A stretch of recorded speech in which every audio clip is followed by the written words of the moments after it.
स्वागत है आपका JJN न्यूज़ की एक और ख़ास ग्राउंड रिपोर्ट में और आपके साथ मैं हूं। इस वक्त JJN टीम की मौजूदगी हल्द्वानी के बनभूरपुरा में है। जिस प्रकार से आप जानते हैं, आज बनभूरपुरा बनाम रेलवे का जो बहुचर्चित मामला है उसको लेकर सुप्रीम कोर्ट में सुनवाई होनी।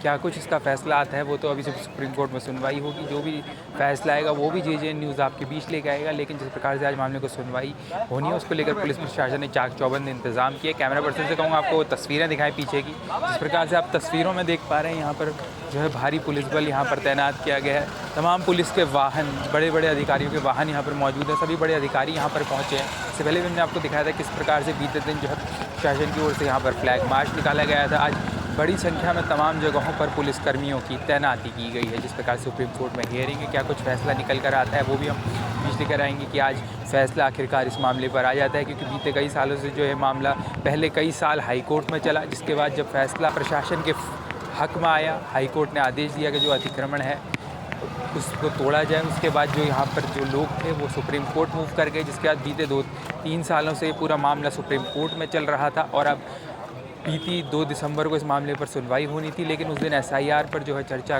लंबी चली, जिसके चलते तारीख आगे बढ़ गई थी। और आज 10 दिसंबर को एक बार फिर सुप्रीम कोर्ट में सुनवाई है। ऐसा माना जा रहा है कि संभवतः आज इस पर कोई निर्णायक फैसला सुप्रीम कोर्ट की ओर से आ सकता है। उसको लेकर ही यहाँ पर पुलिस की ओर से चाक चौबंद इंतजाम किए गए हैं। बीते दिन बनभूरपुरा क्षेत्र में फ्लैग मार्च निकाला गया था। कैमरा पर्सन कहूँगा एक बार फिर से आपको तस्वीरें दिखाएं। जिस प्रकार से आप देख पा रहे हैं, यहाँ पर बनभूरपुरा थाने के बाहर हमारी मौजूदगी है। भारी पुलिस बल तैनात है। पुलिस के तमाम बड़े आला अधिकारी यहाँ पर मौजूद हैं। SSP नैनीताल खुद यहाँ पर पहुँचे हैं। इसके अलावा SP मनोज कत्याल है, ADM विवेक राय है, वो भी यहाँ पर पहुँचे। तमाम बड़े प्रशासनिक अधिकारी यहाँ पर पहुँच रहे हैं, आपस में चर्चा कर रहे हैं। जिस प्रकार से फैसला आने वाला है उसको लेकर प्रशासन भी रणनीति तैयार कर रहा है। तमाम जगहों पर पुलिसकर्मी तैनात किए गए हैं। ड्रोन से भी सर्विलांस किया जा रहा है। इस खास ग्राउंड रिपोर्ट में हमने आपको दिखाया किस प्रकार से भारी पुलिस बल यहाँ पर तैनात है। तो चलिए बिना किसी तरीके अधिकारियों से बात करते हैं और उनसे जानते हैं किस प्रकार से पुलिस प्रशासन की ओर से आज फैसले को लेकर इंतजाम किए गए हैं। तो प्रशासन, जिला प्रशासन की तरफ से किस प्रकार इंतजाम किया गया? सबसे अहम सवाल आता है, लोगों का कहना है कि पुनर्वास की अगर रेलवे के पक्ष में जाता है तो पुनर्वास की व्यवस्था नहीं की गई है। बट करने की आवश्यकता नहीं है, इंतजार करने की आवश्यकता है कि माननीय उच्चतम न्यायालय का क्या मैंडेट आता है। कयास लगाना, लोगों के बीच में जो है अफवाह फैलाना, लोगों को गुमराह करना, भ्रांति में डालना, यही समस्या की जड़ है। इससे बचना है। अब कोई रास्ता नहीं है कि हम कुछ कहें कि ऐसा होगा या वैसा होगा। अब जो होगा माननीय उच्चतम न्यायालय के आदेश के अनुसार होगा। उसकी प्रतीक्षा करिए, उसका विधिवत अध्ययन करिए। सभी पक्षकारों से मेरा निवेदन होगा, चाहे वह रेलवे है, चाहे वो प्रशासन है, चाहे पुलिस है, चाहे जो है प्रभावित लोग हैं, सभी को माननीय उच्चतम न्यायालय के आदेश का इंतजार करना चाहिए, उसका विधिवत अध्ययन करना चाहिए। उसको अगर आपके समझ में नहीं आ रहा है तो अपने अधिवक्ता के माध्यम से अध्ययन करिए और उसी के अनुसार आचरण करिए। माननीय उच्चतम न्यायालय के फैसले के ऊपर कुछ भी नहीं है, वो अक्षरशः सबको मानना है, ये बाध्यता है। तो मेरी यही सभी लोगों से गुजारिश है कि माननीय उच्चतम न्यायालय के आदेश का इंतजार करिए, उसका अध्ययन करिए, उसके अनुसार ही कोई भी एक्ट करिए। सर, क्या संदेश देना चाहते हैं स्थानीय लोगों को? स्थानीय लोगों से यही गुजारिश है कि अध्ययन करिए, जो भी फैसला आता है और उसके अनुसार आचरण करिए। इस वक्त SP सिटी मनोज कत्याल हमारे साथ मौजूद है। सर, जिस प्रकार से आज फैसला आने वाला पुलिस की तरफ से किस प्रकार के इंतजाम? ये बेसिकली आज जो माननीय उच्चतम न्यायालय में तिथि नियत है उसी के दृष्टिगत हम लोगों ने यहाँ डिप्लॉयमेंट किया है। इसमें अलग अलग रैंक के 400 से ज़्यादा हम लोगों ने फोर्स यहाँ पे तैनात किया है, जिसमें 7 गस्टेड ऑफिसर्स भी शामिल हैं।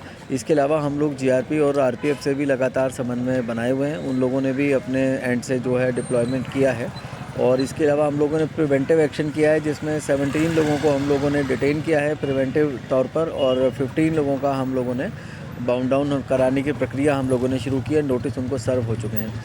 पर्पज़ इसका यही है कि कोई भी इस मौके का फ़ायदा उठा के कि माननीय उच्चतम न्यायालय में जो भी निर्णय आता है उस निर्णय के आधार पर बेबुनियाद बातें, अफवाहें उड़ा करके शांति व्यवस्था भंग करने को कोई प्रयास न करे। इसी के लिए हम लोगों ने इतनी तैयारी और मुस्तैदी रखी है और हम लोग हर स्थिति से निपटने के लिए तैयार हैं। और हम उम्मीद करते हैं कि जो भी फैसला आएगा वो हम 100% उसको शांतिपूर्वक अनुपालन करा लेंगे। तो देखा आपने हमारी इस खास ग्राउंड रिपोर्ट में हमने तमाम अधिकारियों से बात की, उनकी तरफ से बताया गया जिस प्रकार से आज सुप्रीम कोर्ट में इस मामले की सुनवाई होनी है, उसको लेकर फैसला आ सकता है। उसको लेकर पुलिस कर्मियों को तमाम जगहों पर तैनात किया गया है। अगर पीछे की तस्वीरें आपको दिखाऊं, अभी भी आप देख पा रहे हैं यहाँ पर जो है बड़ी संख्या में पुलिसकर्मी यहाँ पर मौजूद है। न केवल यहाँ पर बल्कि पूरे बनभूर क्षेत्र में तमाम जगहों पर चेक पॉइंट्स बनाए गए हैं जहाँ पर पुलिसकर्मी तैनात हैं।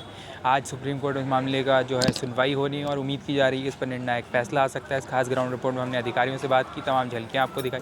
इस मामले में आगे जो भी अपडेट होगा सुप्रीम कोर्ट की ओर से, अगर कोई फैसला आता है या फिर अगर सुनवाई आगे बढ़ती है, उसको लेकर जो भी अपडेट आएगा वो JJN न्यूज़ आपके बीच लेकर आएगा। फिलहाल के लिए इस खास ग्राउंड रिपोर्ट में इतना ही।